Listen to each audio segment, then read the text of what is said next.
चलिए ठीक है, तो हम आ गए एक नए क्वेश्चन के साथ। ठीक है, राष्ट्रीय आय से आप क्या समझते हैं, इसकी मापन की विधियों की विवेचना करें। ठीक है, तो राष्ट्रीय आय जो है एक निश्चित अवधि में देश उत्पादित सभी अंतिम वस्तुओं और सेवाओं का कुल मौद्रिक मूल्य है। ठीक है, राष्ट्रीय क्या है?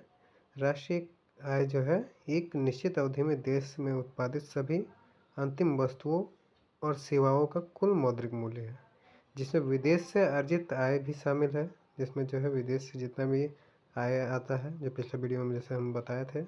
ठीक है, जैसे कोई कंपनी है, कोका कोला कंपनी है, जो यहाँ भी काम कर रहा है, विदेश में भी काम कर रहा है, तो विदेश में जितना भी उसका कमाई हो रहा है उसका सब राष्ट्रीय आय में शामिल कर लिया जाएगा। ऐसी गणना मुख्य रूप से 3 विधियों से की जाती है। राष्ट्रीय आय की गणना मुख्य रूप से कितने विधियों में की जाती है? 3 विधियों में की जाती है। ठीक है, पहला मूल्य वर्धित विधि या फिर इसे उत्पादन विधि भी कहते हैं। दूसरा आय विधि और तीसरा व्यय विधि। ठीक है, इन विधियों का उपयोग देश के आर्थिक प्रदर्शन का आकलन करने के लिए किया जाता है। राष्ट्रीय आय को मापने की विधियाँ, ठीक है, की एक विधि है, देख लीजिए। एक पहला विधि उत्पादन विधि, जिसको प्रोडक्शन मेथड भी कहते हैं। इस विधि में एक विशिष्ट अवधि में देश के भीतर उत्पादित सभी अंतिम वस्तुओं और सेवाओं के कुल मूल्य को मापा जाता है। इसमें जो है अंतिम वस्तुओं और सेवाओं का जितना भी है कुल मूल्य को मापा जाता है। इसकी गणना करते समय जो है दोहरी गणना की समस्या से बचने के लिए केवल अंतिम वस्तुओं और सेवाओं के मूल्य को शामिल किया जाता है। मतलब इसका गणना करते समय दोहरी गणना का जो है एक समस्या उत्पन्न होता है। उससे बचने के लिए क्या करता है, सिर्फ अंतिम वस्तु, मतलब एक ही वस्तु को जो है 2-2 बार गिना जा सकता है। ठीक है, उससे बचने के लिए, ठीक है, उससे बचने के लिए जो है वो अंतिम वस्तु और सेवा का मूल्य को शामिल किया जाता है। अब देखिए तीसरा पॉइंट है, एक वैकल्पिक तरीका है कि प्रत्येक चरण में एक जोड़े गए मूल्य को जोड़कर भी राष्ट्रीय आय की गणना की जा सकती है। ठीक है, मतलब अलग अलग चरण में भी किया जा सकता है। उदाहरण के लिए मांस उत्पादन में खेत में कच्चा माल का मूल्य, कसाई द्वारा संसाधित मूल्य और अंततः सुपरमार्केट में अंतिम मूल्य शामिल हो जाता है।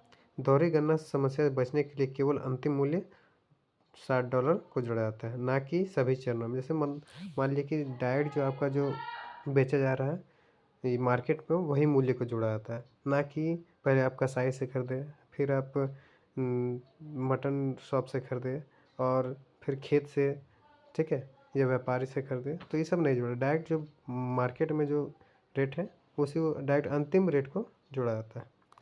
अब देखते हैं दूसरा विधि है आय विधि, जिसको इनकम मेथड भी कहा जाता है। यह विधि उन सभी आय पर ध्यान केंद्रित करती है जो उत्पादन के कारकों जैसे मजदूरी, किराया, ब्याज और लाभ जो है। आय विधि में इनकम मेथड में 4 चीज़ इंपॉर्टेंट है, इस सबको याद करना जरूरी है। उत्पादन का कारक जो है वो मजदूरी है, किराया है, ठीक है, ब्याज है और लाभ है। ठीक है, इससे प्राप्त होता है। अब देखिए इस विधि में मजदूरी, किराया, ब्याज और लाभ जैसी सभी घरेलू आयों को जोड़कर और फिर विदेश से प्राप्त शुद्ध कारक आय को जोड़कर राष्ट्रीय आय की गणना की जाती है। मतलब इसमें जो है ये सब 4 चीज़ जो उत्पादन कारक को जोड़ने के बाद विदेश से जो प्राप्त होता है शुद्ध कारक आय, वो सबको भी जोड़ा जाता है। ठीक है, आगे देखते हैं। यह विधि वह दर्शाती है कि एक देश के कुल के लोग और व्यवसाय मजदूरी, लाभ, किराया और ब्याज के रूप में कितनी आय अर्जित करता है। मतलब देश में कितना आय अर्जित करता है उसका बताता है। लास्ट तीसरा पॉइंट जो है इसका, तीसरा विधि है वो विधि है व्यय विधि या फिर एक्सपेंडिचर मेथड। ठीक है, यह विधि अर्थव्यवस्था में किए गए कुल अंतिम व्यय का मापन करता है। मतलब टोटल अंतिम व्यय जो आता है उसी का मापन करता है। इसमें उपभोग व्यय, निवेश व्यय, सरकारी व्यय और शुद्ध निर्यात घटा आयात। ठीक है, मतलब शुद्ध निर्यात में क्या हो जाएगा, शुद्ध निर्यात का फॉर्मूला हो जाएगा निर्यात माइनस में आयात, मतलब एक्सपोर्ट माइनस इंपोर्ट करने से निकल जाएगा। ठीक है, निर्यात आयात समझ लीजिए, एक निर्यात आयात और क्या है। ठीक है, निर्यात मतलब जितना भी वस्तु को आप अपने कंट्री से या देश से दूसरे कंट्री में भेजते हैं, ठीक है, वो हो गया निर्यात।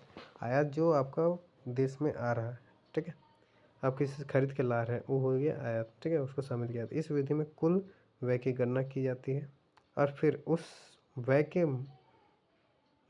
के माध्यम से राष्ट्रीय आय का अनुमान लगाया जाता है। यह विधि अर्थव्यवस्था में कुल व्यय को देखती है, ठीक है, अर्थव्यवस्था में कुल व्यय को देखती है विधि, ठीक है, कि विभिन्न आर्थिक एजेंटों द्वारा कितना पैसा खर्चा किया जा रहा है और टोटल जो है कितना पैसा खर्चा जा रहा है, ये विधि वो देखते हैं। तो यहाँ तक हमको उम्मीद करते हैं जो आप लोग समझ में आया होगा, ठीक है। आगे ऐसे ही वीडियो देखने के लिए चैनल से जुड़े रहें। Thank you.